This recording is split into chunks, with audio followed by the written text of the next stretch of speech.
Bismillahirrahmanirrahim. Assalamualaikum warahmatullahi wabarakatuh. Hai sobat, perkenalkan nama saya Nafira Kikinanti dari program studi akuntansi. Dan di sini saya akan mempresentasikan tentang tata cara sholat subuh untuk perempuan. Tapi sebelum kita lanjut ke gerakannya, kalian tahu nggak sih apa itu sholat? Sholat adalah ibadah utama dalam Islam yang terdiri dari ucapan dan gerakan tertentu. Dimulai dengan takbiratul ihram dan diakhiri dengan salam. Dilakukan dengan penuh keikhlasan karena Allah Ta'ala. Secara bahasa, sholat berarti doa.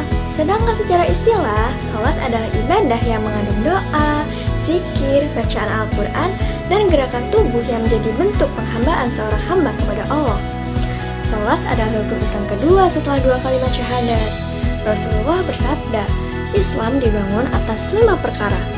Bersaksi bahwa tidak ada Tuhan selain Allah dan bahwa Nabi Muhammad adalah utusan Allah, menegakkan sholat, menunaikan zakat, berpuasa di bulan Ramadan, dan berhaji ke Baitullah.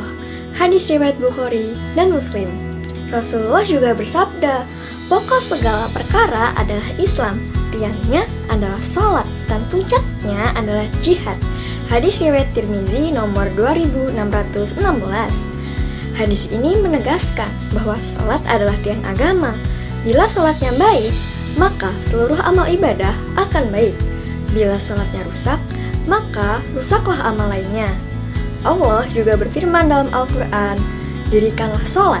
Sesungguhnya sholat itu mencegah dari perbuatan keji dan mungkar. Al-Quran Surat Al-Ankabut ayat 45.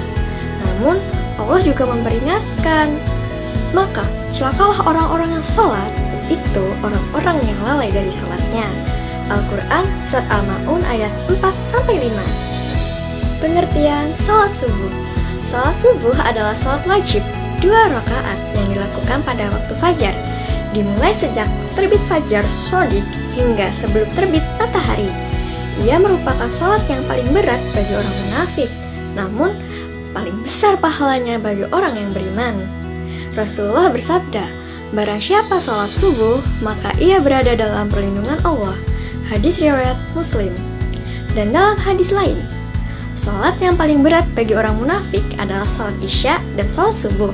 Sekiranya mereka mengetahui keutamaan keduanya, niscaya mereka akan mendatanginya walaupun dengan merangkak.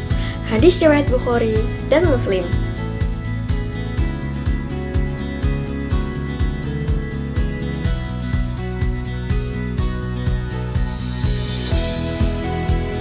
Tata cara sholat subuh.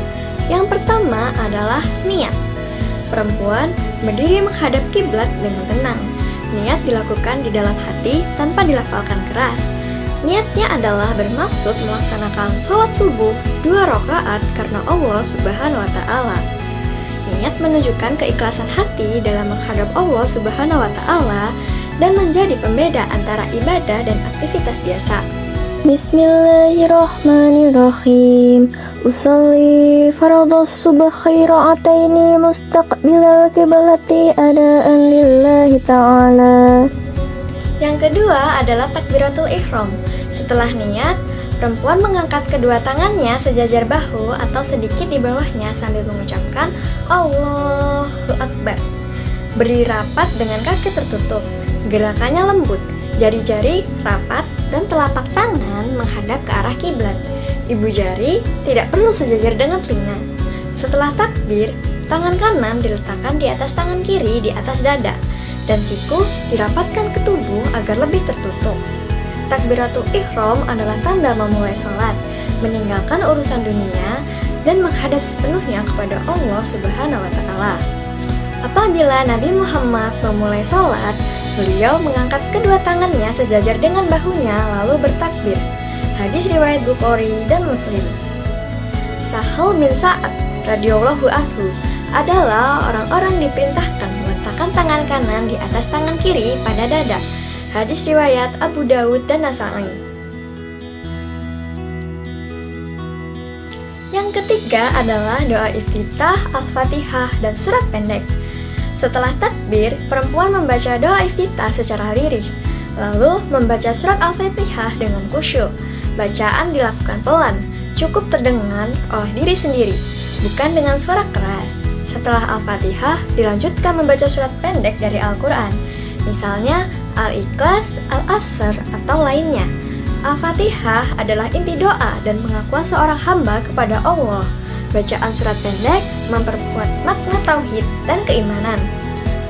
Tidak sah salah seseorang yang tidak membaca Al-Fatihah. Hadis riwayat Bukhari dan Muslim. Allahu Akbar kabira walhamdulillahi katsiran wa subhanallahi bukratan wa asila. Inni wajjahtu wajhiya lillazi fataras samawati wal ard hanifan musliman wa ma ana minal musyrikin. Inna salati wa nusuki wa mahyaya wa mamati lillahi rabbil alamin la syarika lahu wa bidzalika umirtu wa ana minal muslimin. Bismillahirrahmanirrahim. Alhamdulillahi rabbil alamin. Ar-Rahmanir-Rahim. Malik yaumiddin. Iyyaka na'budu wa iyyaka nasta'in. Ihdinas syiratal mustaqim. Syiratal ladzina an'amta 'alaihim ghairil maghdubi 'alaihim waladdallin. Amin. Bismillahirrahmanirrahim. Ara'aital ladzi yukazzibu biddin fadzalikal ladzi yad'ul yatim wa la yakhuddu 'ala ta'amil miskin wa wailul lil musallin alladzina hum an salatihim sahun alladzina hum yura'un wa yamna'unal ma'un. Allahu Akbar. Yang keempat adalah ruku. Ruku merupakan salah satu rukun sholat yang menandakan ketundukan dan kerendahan hati seorang hamba di hadapan Allah Subhanahu wa Ta'ala. Gerakan ini dilakukan setelah membaca surat Al-Fatihah dan surat lainnya. Dalam setiap rakaat sholat, ruku bukan sekadar membungkukkan badan, tetapi juga mengandung makna mendalam sebagai bentuk pengagungan kepada Allah. Allah Subhanahu wa Ta'ala berfirman dalam Al-Quran surat Al-Hajj ayat 77. Wahai orang-orang yang beriman, rukuklah, sujudlah, dan sembahlah Tuhanmu, serta berbuatlah kebaikan agar kamu beruntung. Al-Quran surat Al-Hajj ayat 77. Dan Rasulullah juga bersabda, tidaklah sempurna salah seseorang hingga ia menegakkan punggungnya ketika rukuk dan sujud. Hadis riwayat Bukhari dan Muslim. Setelah selesai membaca surat, perempuan mengangkat kedua tangan sejajar bahu sambil bertakbir, Allahu Akbar. Kemudian rukuk. Posisi punggung condong sekitar 90 derajat. Tangan diletakkan di atas lutut dengan jari-jari rapat dan siku dirapatkan ke tubuh agar lebih menutup aurat. Kepala sejajar dengan punggung. Pandangan ke tempat sujud dan gerakan dilakukan dengan lembut dan penuh kekhusyukan. Rukuklah kalian dengan tenang hingga setiap anggota kembali pada posisinya. Hadis riwayat Bukhari. Subhana rabbiyal azimi wa bihamdih. Subhana rabbiyal azimi wa bihamdih. Subhana rabbiyal azimi wa bihamdih. Yang kelima adalah iktidal. Iktidal adalah gerakan bangkit dari ruku menuju posisi berdiri tegak sebelum sujud. Gerakan ini menunjukkan ketenangan, keseimbangan, dan pengagungan kepada Allah setelah merendahkan diri dalam ruku. Berdiri lurus dengan pandangan ke arah tempat sujud dan kedua tangan tetap di samping tubuh. Dalil dari Al-Quran, Allah berfirman, dan berdirilah karena Allah dalam sholatmu dengan khusyuk. Al-Quran Surat Al-Baqarah ayat 238. Ayat ini menjadi dasar pentingnya berdiri dengan tenang dan penuh kesadaran dalam setiap posisi sholat, termasuk saat iktidal. Hadis tentang iktidal dari Abu Hurairah radhiyallahu anhu, Rasulullah bersabda, kemudian bangkitlah hingga kamu berdiri dengan tegak, iktidal, lalu sujudlah hingga kamu sujud dengan tu'maninah. Hadis riwayat Bukhari dan Muslim. Hadis ini menunjukkan bahwa berdiri dengan tenang setelah ruku merupakan bagian dari kesempurnaan sholat. Sami Allahu liman hamidah. Rabbana lakal hamdu mil'us samawati wa mil'ul ardi wa mil'um ma syi'ta min syai'in ba'du. Yang keenam adalah sujud. Sujud secara bahasa berarti meletakkan dahi di tanah dengan tunduk dan merendahkan diri. Secara syariat, sujud adalah rukun dalam sholat yang dilakukan dengan menempelkan 7 anggota sujud ke lantai, dahi, 2 telapak tangan, 2 lutut, dan ujung-ujung jari kedua kaki. Dan sujudlah kamu serta dekatkanlah dirimu kepada Allah. Al-Quran Surat Al-Alaq ayat 19. Ayat ini menunjukkan bahwa sujud adalah bentuk kedekatan paling tinggi antara hamba dan Tuhannya. Hadis Rasulullah, aku diperintahkan untuk sujud di atas 7 tulang, dahi, dan beliau menunjuk hidungnya, 2 tangan, 2 lutut, dan ujung jari-jari kedua kaki. Hadis riwayat Bukhari dan Muslim. Sujud adalah puncak penghambaan. Dalam keadaan itu, seorang muslim menunjukkan kerendahan total di hadapan Allah Subhanahu wa Ta'ala, mengakui kebesarannya dan menyerahkan seluruh urusannya kepadanya.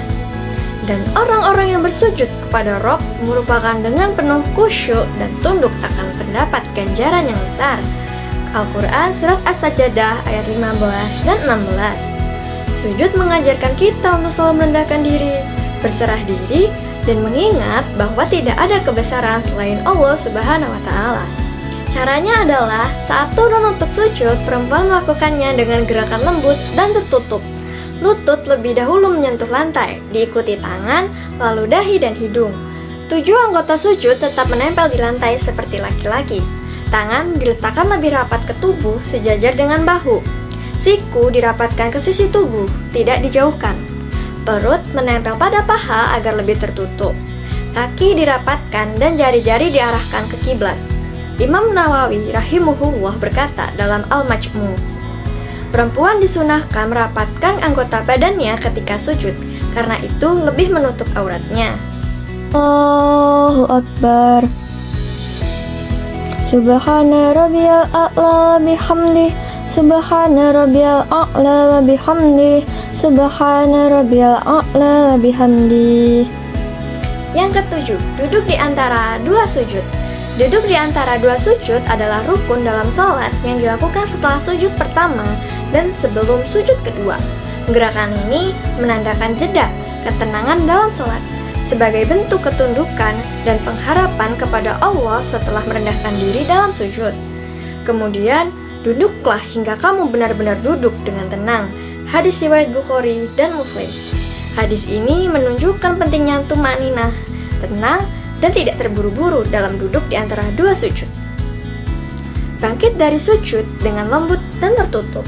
Duduk dengan posisi tawaruk ringan, yaitu kaki kiri diletakkan ke kanan di bawah betis kanan. Kedua paha dirapatkan dan tubuh tegak lembut. Tangan diletakkan di atas paha, jari-jari menghadap kiblat. Pandangan tetap ke tempat sujud. Gerakan dilakukan dengan lembut dan tidak terlalu lebar agar tetap menjaga aurat. Imam Nawawi dalam Al-Majmu' menjelaskan, perempuan disunahkan merapatkan anggota tubuhnya dalam sholat, termasuk ketika duduk di antara 2 sujud, karena hal itu lebih menutup auratnya. Allahu Akbar. Rabbi ghfirli warhamni wajburni warfa'ni warzuqni wahdini wa'afini wa'fu'ani. Yang kedelapan, rakaat kedua dan doa kunut subuh. Gerakan sama seperti rakaat pertama. Setelah bangkit dari ruku kedua, bacalah doa kunut, karena kunut disunahkan pada salat subuh. Kunut berasal dari kata konata yang berarti taat, tunduk, khusyuk, dan berdoa kepada Allah Subhanahu wa Ta'ala. Dalam sholat, doa kunut dilakukan pada rakaat kedua sholat subuh. Setelah bangun dari ruku, iktidal, tujuannya adalah memohon petunjuk, perlindungan, dan rahmat dari Allah, serta dijauhkan dari keburukan dan fitnah dunia. Doa kunut merupakan bagian dari zikir dan doa dalam sholat, sesuai perintah Allah untuk berdoa dalam ibadah. Dari Anas bin Malik radhiyallahu anhu, ia berkata, Rasulullah senantiasa berkunut pada sholat subuh sampai beliau wafat. Hadis riwayat Ahmad, Baihaqi, dan Hakim. Hadis ini menjadi dasar mazhab Syafi'i dan sebagian ulama lainnya yang menetapkan kunut subuh sebagai sunnah muakkadah, sunnah yang sangat dianjurkan. Caranya adalah Setelah iktidal, angkat tangan sejajar dada dengan gerakan lembut dan tertutup. Bacaan doa kunut dilafalkan lirih, cukup terdengar oleh diri sendiri. Allahumma hdini fiman hadait, wa afini fiman afait, wa tawallani fiman tawallait, wa barik li fima a'tait, wa qini syarra ma qadait, fa innaka taqdi wa la yuqda alaik, wa innahu la yazillu man walait, wa la ya'izu man adait, tabarakta rabbana wa ta'alait. Allahu Akbar. Kesembilan, tahiyat akhir. Tahiyat akhir adalah doa terakhir dalam sholat sebelum salam, di mana seorang muslim membaca tahiyat atau tasyahud dan doa penutup sebagai bentuk kesempurnaan ibadah sholat. Kata tahiyat berasal dari bahasa Arab, tahiyah, yang berarti ucapan penghormatan atau salam. Gerakan dan bacaan tahiyat akhir ini merupakan momen penting karena menjadi penutup sebelum keluar dari sholat. Rasulullah bersabda, apabila salah seorang di antara kalian duduk dalam sholat, hendaklah ia mengucapkan at-tahiyatu lillah, was-sholawatu wat-thayyibat, dan seterusnya. Hadis riwayat Bukhari dan Muslim. Hadis ini menjadi dasar bahwa bacaan tahiyat merupakan bagian wajib dalam sholat. Duduk iqa'ah atau tawaruk, sopan, yaitu menjulurkan kedua kaki ke kanan dan pantat langsung di atas lantai, tidak di atas tumit. Ini lebih menutup aurat dan lebih sesuai dengan sifat lembut perempuan. Kedua tangan diletakkan di atas paha dengan posisi rapat dan lembut tanpa mengangkat siku. Telunjuk juga boleh diangkat saat membaca kalimat syahadat, namun tidak terlalu tinggi dan tidak digerakkan berlebihan. At-tahiyatul mubarakatuh sholawatu thayyibatu lillah. Assalamu alayka ayyuhan nabi wa rahmatullahi wa barakatuh. Assalamu alayna ibadillahis sholihin.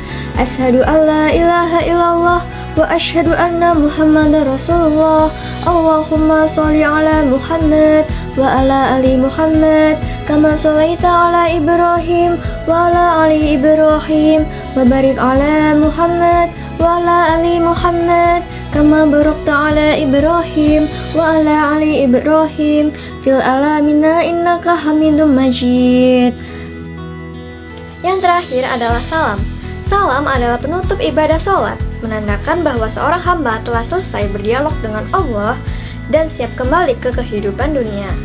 Kata salam berasal dari bahasa Arab yang berarti keselamatan, kedamaian, dan kesejahteraan.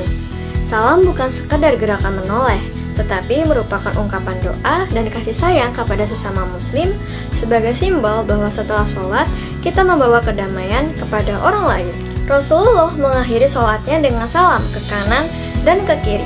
Hadis riwayat Muslim. Salat seorang belum sempurna sampai ia mengucapkan salam. Hadis riwayat Muslim. Caranya adalah gerakannya lebih lembut dan tenang, menoleh tidak terlalu lebar dan cukup hingga sedikit terlihat pipi dari samping. Ucapkan Assalamualaikum warahmatullah ke kanan, lalu ke kiri. Suara lirih hanya terdengar oleh diri sendiri. Sikap tubuh tetap tertutup dan tidak berlebihan dalam menoleh sesuai dengan sifat kehormatan dan kelembutan perempuan. Assalamualaikum warahmatullahi wabarakatuh. Assalamualaikum warahmatullahi wabarakatuh. Salat subuh mengajarkan kedisiplinan, keikhlasan, dan ketundukan kepada Allah. Ia menjadi awal hari yang penuh keberkahan bagi hamba yang beriman. Dengan menegakkan sholat subuh, kita berada dalam perlindungan Allah dan dijauhkan dari kelalaian yang menyebabkan celaka. Sholat bukan sekedar rutinitas ibadah, melainkan cermin dari kehidupan seorang mukmin. Dalam sholat, seseorang belajar disiplin, berserah diri, dan menjaga hubungan spiritual dengan Allah Subhanahu wa Ta'ala. Setiap gerakan dari takbir hingga salam adalah simbol perjalanan rohani. Takbir mengajarkan kebesaran Allah, ruku mengajarkan kerendahan hati, sujud mengajarkan kepasrahan total, duduk dan tahiyat mengajarkan rasa syukur, salam menebarkan kedamaian bagi sesama. Jika sholat dijaga dengan baik, maka seluruh amal dan akhlak seseorang juga akan baik. Sebaliknya, jika sholat diabaikan, maka seluruh amal pun akan kehilangan maknanya. Kesimpulannya adalah, sholat adalah hadiah paling indah dari Allah kepada umat Nabi Muhammad sebagai sarana penyucian jiwa, penenang hati, dan penghapus dosa. Dengan sholat, seorang muslim memelihara hubungan vertikal dengan Allah dan hubungan horizontal dengan sesama manusia. Sekian presentasi dari saya. Wassalamualaikum warahmatullahi wabarakatuh.